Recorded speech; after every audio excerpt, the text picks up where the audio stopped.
Launch করবেন, হয়তো না লঞ্চ করেননি, দিয়েছেন ডিফেন্ডারকে। এবং রেফারি জানিয়ে দিলেন সময় আর নাই। 2-0 গোলে বাংলাদেশ জিতলো ভুটানের বিপক্ষে। জাতীয় স্টেডিয়ামে ভুটানের বিপক্ষে ম্যাচ দিয়ে নতুন এক অধ্যায় শুরু হয়েছে বাংলার ফুটবলে। গ্যালারিতে ফুটবল পাগল মানুষের গলা ফাটানো চিৎকার তারই প্রমাণ। হেডারে এগিয়ে গিয়েছিল বাংলাদেশ। 4 বছরের বেশি সময় পর পুরনো মাঠে নতুন উদ্যমে ফিরেছেন সোহেল রানা, জামাল ভুঁইয়া, সাদ উদ্দিনরা।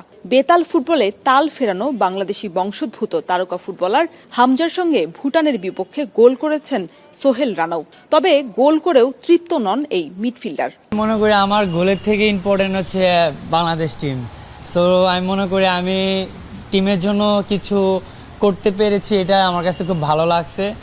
দেশের জার্সি গায়ে জড়িয়ে খেলার তাড়নায় কানাডা থেকে উড়ে এসেছেন সমিত সোম। তবে দেশের আবহাওয়ার সঙ্গে খাপ খাইয়ে নিতে সময় নিচ্ছেন তিনি। সে আসলে হিউমিডিটির কথা বলতেছে, যে এই হিউমিডিটি, এই গরম, অনেক গরমের কথা সে বলতেছে। কারণ সে এর আগেও বাংলাদেশে এসেছে যখন, তখন সে উইন্টারের টাইম এসেছে, সে এতটা ফিল করে নাই। তো যেহেতু এখন এই বৃষ্টি বা এর মধ্যে কিন্তু একটু গরমটা কম আছে, আমি যেটা মনে করি, কিন্তু হিউমিডিটিটা বেশি। আমার মনে হয় সে 2-3 দিনে প্র্যাকটিস করলে সেই জিনিসটা সে রিকভারি করে উঠবে। টিম ম্যানেজমেন্টের আশা সিঙ্গাপুরের বিপক্ষে সুন্দর একটি ম্যাচ উপহার দেবে বাংলাদেশ। প্রিপারেশনটা হচ্ছে সিঙ্গাপুর। যে দর্শক, আমার ব্যক্তিগত হচ্ছে যে আমরা যেটা চেয়েছিলাম সেটাকেই পেয়েছি।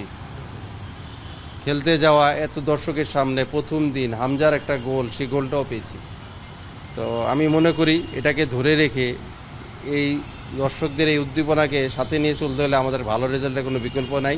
সিঙ্গাপুরের সাথে জয় ছাড়া কোনো চিন্তা আমাদের মাথার মধ্যে যেন না থাকে, সেটাই হলো আমাদের এই ঈদের দিনের থেকে নিয়ে পরবর্তী যে খেলাটার আগ পর্যন্ত এটাই মাথায় থাকা উচিত।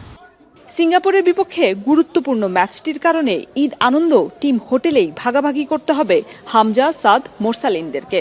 সকালের সময়টা পরিবারের সঙ্গে কাটালেও বিকেলেই নামতে হবে মাঠে অনুশীলনের জন্য।